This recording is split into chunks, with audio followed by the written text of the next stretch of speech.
My name is Natasha, and this story happened to me a few years ago. After our wedding, my husband, Vladimir, and I decided to rent a separate place and found a small one-story house. Vladimir was constantly at work, and I also spent a lot of time away from home. We would come home from work, relax a bit, and go to bed. In the morning, we had breakfast and left for work again. But everything changed when I went on maternity leave.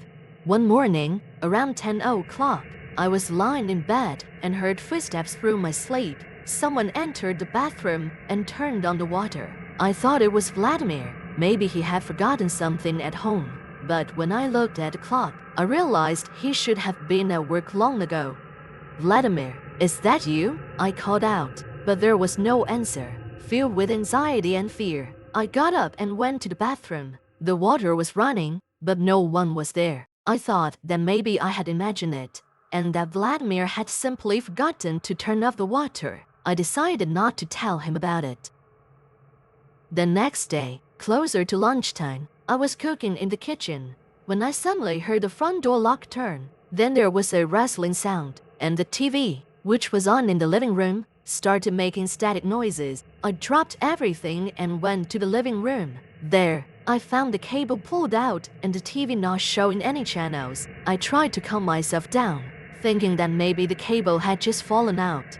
When Vladimir came home, I told him about what had happened. He laughed and said it was just my imagination. Since I was alone in the new house, he convinced me to get a cat, and we brought home a little one named Luna. For a week, we attributed all the noises and strange sounds to her.